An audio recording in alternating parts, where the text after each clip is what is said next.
Boa noite, Seabra. Gabriel Harry, TV Coxa. Um empate dolorido, né? No final do jogo ali, estava tudo caminhando para uma grande vitória, mais uma dentro do Couto Pereira. Mas eu queria que você falasse, além do jogo, claro, das alterações que você fez hoje, né? O Moledo entrando, o Gustavo, o Sobral. São reforços que você ganha dentro do próprio elenco para a continuidade, e um campeonato tão longo precisa ter esses reforços da altura, principalmente com o Moledo entrando e fazendo gol? Olha, a gente se preocupa muito com o elenco como um todo, né? E busca sempre trabalhar muito, prestar atenção naqueles jogadores que estão tendo menos minutagem de jogo. Muitas vezes, quando não são relacionados, têm a oportunidade de treinar, até mais do que aqueles que são relacionados, vão para o banco e não jogam. Tá certo? Então, a gente também pensa nesse sentido quando vê que um jogador está num momento de ter uma queda técnico-tática, de, às vezes, não relacionar para ele poder trabalhar, porque ele ganha 2, 3 dias de treino em relação ao jogador que vai para o jogo e não joga, né? Então, é muito importante que a gente consiga sempre elevar o nível dos jogadores que não estão tendo oportunidade ou que estão tendo pouca minutagem. Moledo vem se preparando muito bem, ele teve uma crescente física excelente do começo do ano para cá, assim, melhorou seus níveis de velocidade, de potência, né? E é um jogador que, agora, nesse momento, com menos zagueiros disponíveis, que a gente tem a lesão do Maicon, a tendência é que ele também, aos poucos, vá conseguindo ter condicionamento e ritmo de jogo, né? Então, a gente estava muito otimista em relação à entrada dele, caso ela fosse necessária, e acabou se confirmando por aquilo que a gente vê no dia a dia, a forma como ele trabalha, o nível de jogo que ele tem apresentado em treino, a dedicação dele, né?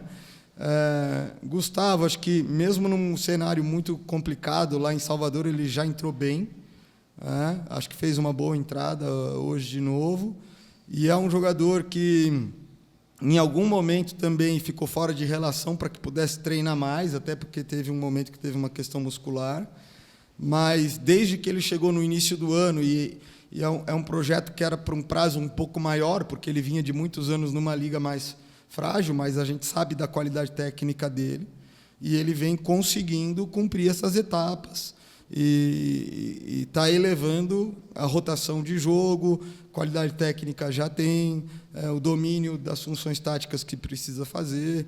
Então, é lógico que a gente se preocupa muito com a montagem do jogo a jogo, a estratégia do jogo a jogo, mas tem muitas outras situações para gerir dentro do elenco, e a gente precisa promover isso para poder competir bem, né? Então, você pega, por exemplo, lá, hoje entrou do banco Thiago Maia, Alan Patrick, Borré, quem mais? Tabata, né? E Vitinho. Então, se a gente só pensar em quem joga, como é que a gente vai fazer? E a gente teve boas entradas hoje, de uma forma geral. Claro que algumas dificuldades ou algumas falhas em alguns momentos acontecem, mas a equipe treinou bem nesses dias, de uma forma geral, e a gente precisa continuar proporcionando esse tipo de situação, assim como estamos acompanhando também os jogadores da base, atento à evolução deles, porque também soluções de dentro de casa podem ser muito importantes, né, para qualquer clube, e para a gente não é diferente. Do jogo, você perguntou alguma coisa? Qual foi a pergunta sobre o jogo? O sentimento é esse, né? Até porque a gente está enfrentando hoje, talvez, se você for pegar os últimos 4 jogos, o time do Inter deve ser o líder da competição, se você pegar os últimos 4 jogos. Vinha de 3 vitórias e 1 empate. É um time que vem numa crescente, extremamente bem treinado, assim. Então, acho que, ao longo do tempo, o Pesolano tem conseguido construir uma forma de jogar que otimize os jogadores que ele tem, o elenco que ele tem. Do que a gente recebe de análise de dados e de inteligência dos servidores que fazem o traqueamento de competição, é a equipe mais intensa da competição, com maior volume de esforço em campo e alta intensidade. Então, tinha vários aspectos desafiadores no jogo de hoje, e aí você constrói 2 vezes a liderança no placar, num jogo com esse grau de dificuldade, e faltando 20, 30 segundos, sofre um gol, numa sequência de ações que nós poderíamos coletivamente ter definido defensivamente a jogada de outra forma, né? Então, sem dúvida, o sentimento é amargo, né? É muito dolorido, mas ele só existe porque a gente criou a perspectiva da vitória contra um grande adversário. Boa noite, Seabra. Queria a sua análise assim, sobre esses momentos de vantagem até no placar que o Curitiba está tendo no Couto Pereira, e vem uma pressão muito forte do adversário. Tinha sido assim contra o Galo, especialmente, talvez em 2 momentos hoje, né? Você fala do final, mas o final talvez mais normal, defender a própria área ali, mas a volta para o segundo tempo e aquela dificuldade do time sair de trás, e até a ação que você fez. O que está levando a acontecer isso, e o que pode ser feito aí para evitar não tomar uma pressão tão forte? Exato. A gente precisa ter uma dinâmica de compactação para frente. Nos passes que forem para trás, subir pressionando. Entendeu? Assim, então, muitas vezes, quando o adversário usa toda a amplitude e te empurra no teu último terço, não é tão fácil conseguir fazer isso, porque você pode correr o risco de ser surpreendido com uma bola de quina nas costas, por exemplo, como uma bola que o Tinga deu para o gol do Moledo, né? Ninguém espera que ele vai conseguir virar o corpo e virar o pé daquele jeito, e a bola cai nas costas da defesa. Então, sempre a defesa acaba sendo mais conservadora, depois que o adversário empurra em último terço, mas a gente tem que ter a capacidade de subir nos passes que são para trás, né? Passe para trás, sobe, cobre a bola, quando cobre a bola, dá segurança para a última linha sair, e você começa a disputar espaço no meio de novo. E a gente, eu vi algumas vezes o Pedro e o Josué tentando fazer isso, mas a gente não estava conseguindo sair. A linha média não saía e a última linha não saía, né? Então, a gente faz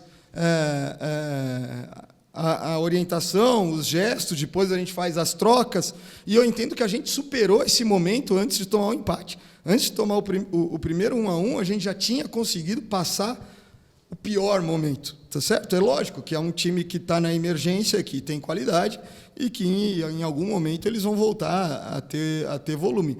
Mas a gente não pode, de novo, se limitar só a um tipo de jogo contra um adversário que tem muito repertório, né? Contra um adversário que tem pouco repertório, talvez você fique lá 80 minutos embaixo e não vai sofrer um gol. Mas contra um adversário com essa qualidade, você precisa preocupar, você precisa levar perigo o tempo inteiro, seja roubando a bola e contra-atacando, seja também jogando, também construindo de trás. E a gente acabou se limitando um pouco. Claro que tem o mérito do Internacional nesse sentido, mas é algo que a gente precisa melhorar. A gente não pode aceitar. Tá bom assim. Não. E entendo que, dentro do cenário que estava, a gente até conseguiu dar uma primeira resposta nesse sentido, e depois acabou sofrendo um empate. Nesse sentido, o próprio Inter deixa de correr tanto risco, ser tão agressivo, a gente consegue voltar um pouco para o jogo, e tem a oportunidade, numa bola parada, um rebote da bola parada, fazer o 2-1. E, na verdade, esse momento final ele estava melhor do que o começo do segundo tempo, tá certo? Estava melhor, não estava um sufoco tão grande, o Internacional não tinha chances claras, eles tinham 2 centroavantes, mas a gente já estava com 3 zagueiros, linha de 5, e bastante controlado. E aí é questão de algumas leituras e tomada de decisão para definir os lances melhor dentro de campo, sabendo que o jogo está quase para acabar e a gente precisa definir defensivamente, e não gerar indecisão e não permitir que o adversário possa ganhar uma segunda bola, possa atacar a gente novamente. Seabra, eu queria que você comentasse sobre a postura do Coritiba no segundo tempo, que o time deu muito campo para o Internacional jogar, foi uma equipe bastante recuada e pouco competitiva. Queria saber se existiu alguma orientação tua no intervalo, quando o Coritiba tinha a vantagem no placar, para que os jogadores tivessem essa postura na segunda etapa. Não teve orientação nenhuma para baixar. A gente tinha muito claro como é que a gente ia fazer o bloco médio, como é que a gente ia fazer o bloco baixo, e no primeiro tempo a gente teve erros no bloco baixo, que o Internacional conseguiu envolver, fazer cruzamentos, gerar algumas finalizações de cabeça. A gente ajustou como fazer o bloco baixo melhor, mas sempre que a gente puder, a gente tem que marcar o mais alto possível. Eu entendo que alguns jogadores sentiram um pouco o ritmo e a gente precisou fazer trocas até um pouco antes em função disso. Como eu te falei, vi muitas vezes no começo do segundo tempo o Pedro e o Josué tentando subir para tirar o time de trás e o time não vinha. Né? Então, assim, é uma coisa de dentro do campo e que a gente precisa estar mais atento, mas o fator primordial é o adversário se abrir mais, empurrar mais jogador em última linha e assumir um risco maior. Né? E o que a gente tem que fazer? A gente tem que conseguir neutralizar e estar muito atento e vivo nas oportunidades para matar o jogo num contra-ataque numa situação dessa. A gente nem foi perigoso para roubar uma bola saindo de frente para matar o jogo no contra-ataque e nem conseguiu controlar tão bem os espaços atrás. Eles tiveram menos chegadas perigosas, verdade, do que uma boa parte do primeiro tempo, mas a gente também não estava satisfeito no banco, tanto que a gente começa a fazer as substituições para tentar tirar o time dessa situação. Mas não é algo que eu quis o time ali, mas de jeito nenhum. Boa noite, professor Seabra. Eu sei que está no calor do momento dessa partida após o jogo contra o Inter, mas eu queria, já pensando no jogo contra o Santos na quarta-feira, né? Claro que você não responde por anos anteriores no Curitiba, mas o Curitiba vem lidando com eliminações, né, dentro da Copa do Brasil. Queria que você falasse um pouquinho as lições de uma partida como essa de hoje, para não acontecer, por exemplo, contra o Santos, do Curitiba ser eliminado, né, no jogo eliminatório contra o Santos. Cara, nós temos que levar todas as lições, né? A gente tem que ter muita eficácia, primeiro, em conseguir colocar dentro de campo aquilo que a gente prepara para as partidas. Né? Então, contra o Santos no primeiro jogo, acho que aquilo que a gente preparou, a gente foi muito eficaz em colocar em prática. Tá certo? E tem partidas que a gente vai muito bem em relação ao plano de jogo, né? Na eficácia em relação ao plano de jogo, tem partidas que tem mais dificuldade, muitas vezes por causa do próprio adversário, situações que tem a ver, porque é um jogo que é uma relação de oposição e de enfrentamento, tá certo? O segundo ponto, a gente, em relação à eficácia, tem que ser nas questões de definição ofensiva e defensiva, tá certo? Então, hoje nós tivemos oportunidades de definir defensivamente situações e não definimos, e permitimos ao adversário ter uma nova oportunidade nas jogadas dos 2 gols, quer dizer, então isso é muito importante que a gente tire de aprendizado, e não é por ser uma partida eliminatória, porque a gente está jogando cada jogo do Campeonato Brasileiro como se a nossa vida dependesse de cada ponto que está sendo disputado. Então, a nossa postura para o jogo não muda nada. Eu já falei isso antes do jogo com o Santos lá. A gente está enfrentando cada jogo do Campeonato Brasileiro como se fosse um jogo eliminatório. Então, a Copa do Brasil, para a gente, não tem diferença. Né? Então, tudo isso acontecendo dentro de um processo que, embora sejam 4 meses de trabalho, estamos no 5º mês, e não é só de trabalho, é de grupo, a gente tem que entender que ainda tem uma reserva de evolução muito grande e que não vai ser linear, até porque a gente pega adversários diferentes, com características diferentes, em momentos diferentes. Né? Se você quiser algo linear, vai ler um livro, né? Vai ler um romance, você vai ter ali uma história linear. Futebol não é assim. Né?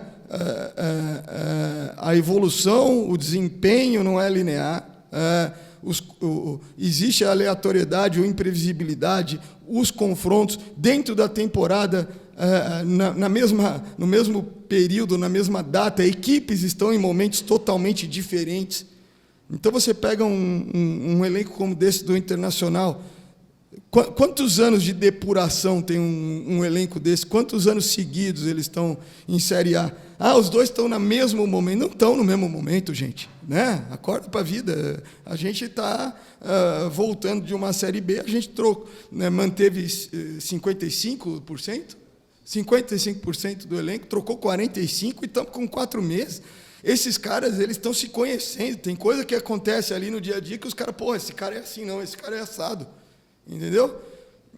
Então, assim, A gente está no mesmo momento do ano, é o mesmo mês, é a mesma data, mas eles estão num momento totalmente diferente daquilo que a gente está. E, diante desse cenário, a gente tem que entender que, contra um time que, no curto prazo, vem muito bem, a gente está chateado porque a gente não conseguiu vencer o jogo faltando 20 segundos. Porra, então, né? E estamos chateados mesmo, também isso daí não é desculpa, o sentimento tem que ficar, a gente tem que estar indignado, porque isso vai ajudar a gente na sequência a fazer com que a gente amadureça logo, né? Mas a gente tem que ter o equilíbrio, ser justo com nós mesmos também em relação àquilo que a gente está construindo. Seabra, boa noite. Você já falou da qualidade do Internacional, que você não estava gostando no início do segundo tempo, mexeu antes do previsto, inclusive.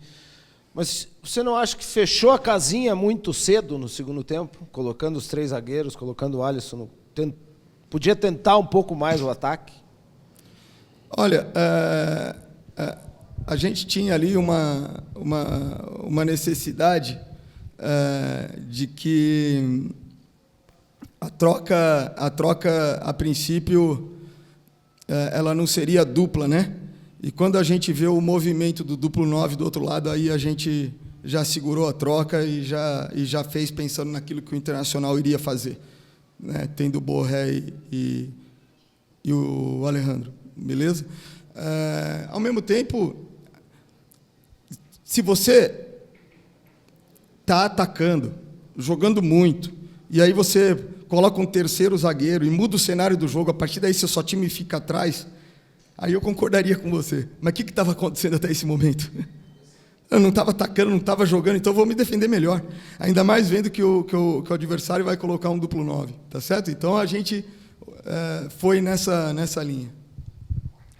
Seabra, eu queria perguntar, tu falou um pouquinho, né, sobre o próximo jogo, como é que se lida com essa frustração dessa partida que vocês estavam vencendo e acabaram empatando no último minuto, e principalmente como lidar também com a frustração de estar vencendo dentro de casa e mais uma vez ficar no empate. O Curitiba tem só 3 vitórias em casa nessa temporada e não consegue uma sequência de vitórias jogando no Couto Pereira. Agora tem mais um jogo importante, eliminatório, inclusive um jogo decisivo contra o Santos.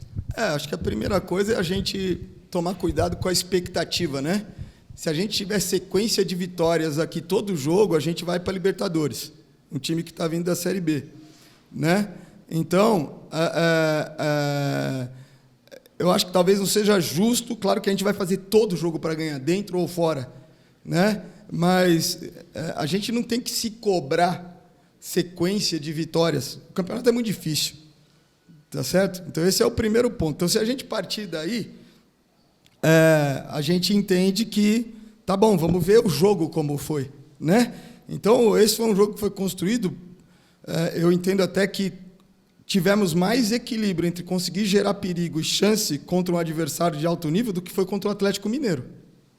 Contra o Atlético Mineiro, a gente acabou sustentando 1-0, mas a gente se anulou ofensivamente. Hoje, não. A gente conseguiu atacar melhor, mais e levar mais perigo ao Internacional do que naquele jogo. Acabamos sofrendo gol ali, faltando 20, 30 segundos, né? Agora, essa frustração, ela é o combustível para a nossa mobilização para a resposta e para buscar o resultado no próximo jogo que a gente quer buscar, né? Então, acho que ela faz parte do processo, até porque a gente é comprometido, a gente tem o sentimento dentro do nosso trabalho, no nosso coração, e isso é impulso para que a gente consiga dar a resposta para a nossa torcida, né? Mundo ideal, quero ganhar todo jogo em casa, quero ganhar todo jogo fora também. Mas quem disse que é o mundo ideal? A gente tem que entender a competição que a gente está jogando, pensar jogo a jogo e buscar fazer o melhor jogo possível. Diante disso, aquilo que aconteceu era algo que estava além das nossas possibilidades, muito mérito do adversário, ou a gente poderia ter feito algo melhor, né? Então, também, em relação a hoje, eu entendo que a gente poderia ter feito algo melhor para ter evitado os 2 gols. Acho que esse é o grande aprendizado e a gente tem que levar para o próximo jogo, tá certo? Seabra, boa noite. o mata-mata ele é implacável, né? Na quarta-feira vocês vão enfrentar o Santos e só um vai sair classificado daqui e o que acontecer vai ter repercussão e consequências para os dois lados. Levando em consideração o que você viu no primeiro jogo, lá no jogo de ida contra o Santos, você vê um jogo muito centralizado do Santos em torno do Neymar, e se de alguma maneira fica um jogo mais óbvio, alguma coisa que o Curitiba consiga tirar proveito disso, de o Santos buscar muito ele como referência, e apesar da qualidade técnica dele, tem como tirar algum proveito disso, dessa obviedade, de alguma maneira, de ver o Santos jogando em torno dele? Cara, eu vou te falar assim, ó, eu tava com a chave totalmente virada para esse jogo aqui. Então, desde aquele jogo, quantos jogos aconteceram? Eu não acompanhei mais, eu dou uma passada de olho, veja, eu vou estudar mesmo a partir de amanhã. Então, para mim é muito complicado falar. Mas, do que eu posso falar do último jogo, é muito difícil jogar contra os caras, entendeu? Os caras têm associação, têm criatividade. Quando eles te empurram no último terço, eles dão um jeito de terminar a jogada sempre, entendeu? E claro que tem a qualidade do Neymar, mas não é só dele, né? A gente está enfrentando uma equipe, tá certo? Então, mas, assim, até nem gosto de responder pergunta do próximo jogo. Para mim, não faz muito sentido. Seabra, no começo do campeonato, quando o Curitiba talvez estivesse com mais sorte, mais gás, ficou bastante marcada a palavra coragem, principalmente ali nos jogos contra o Cruzeiro, contra o Corinthians também, que o Curitiba venceu. Até mesmo pensando nesses próximos jogos importantes contra o Santos, que vai enfrentar na Copa do Brasil e no Brasileiro, você acha que está faltando um pouco daquela coragem para jogar? Eu acho que não, cara. Nos últimos 2 jogos, nós tivemos 2 jogos fora, jogando com um jogador a menos. Como foi o jogo com o Grêmio, com a gente com um jogador a menos? O Grêmio teve controle do jogo? Teve? Não. Por quê? Porque a gente teve o quê? Coragem. Tá certo? Contra o Santos, na Vila Belmiro, quantas bolas a gente roubou alta no campo de ataque? Pressionamos individual o tiro de meta deles, todas as vezes. Para mim, isso é coragem. Uma coisa é ter dificuldade de tirar o time de trás quando você está sendo pressionado. A gente tem uma dificuldade. Tá certo? Quando o adversário monta, empurra, em fase 3, aconteceu com o Atlético, aconteceu com... Mas isso não é medo. Isso é uma dificuldade de dinâmica, de uma agressividade num momento que a gente fica entre defender o gol ou atacar a bola e sair e dominar espaço de novo. Mas não está faltando coragem. Hoje, o Rangel prendeu a bola durante 20 segundos, mais ou menos, ou quase isso, para esperar um salto, para usar uma bola no volante de costas para pegar uma conexão. A torcida vaiando ele porque ele não estava acelerando o jogo. Só que ele estava sendo inteligente para criar uma vantagem e estava sendo corajoso. Tá certo? Então, assim, eu não concordo. Não está faltando coragem, mas de jeito nenhum. Você pegar um adversário com essa qualidade aqui e a gente fazer jogo interior, fazer combinação, Jaci puxando contra-ataque, quebrando pressão, carregando bola. Pô, como é que está faltando coragem? Né? Então, assim, eu estou satisfeito assim, em relação à postura, em relação a isso. Eu acho que nós temos problemas coletivos que nós temos que trabalhar, temos problemas alguns individuais que a gente sempre trabalha e vamos continuar trabalhando, mas eu não acho que falta coragem, não, meu. A gente está perdendo de 2-1 do Vitória. E aí, estamos com 1 a menos já, um campo que é pesado, um ambiente que é diferente. Como é que a gente tomou o 3º gol? Forçando um erro do Vitória, tendo uma chance de rebater uma bola numa pressão, tivemos azar dela rebater, cair nas nossas costas. Tomamos o gol, sendo corajoso. Entendeu? Então, eu não estou achando que está faltando, não. Sinceramente, se tivesse, eu falava aqui, pô, realmente o time está amarrado, eu não estou satisfeito, né? Porque assim, o que eu falo para vocês aqui é o que eu falo para eles lá. Eu não tenho uma resenha lá e outra resenha aqui, entendeu? Porque senão eu vou parecer falso para os meus jogadores, entendeu? Então.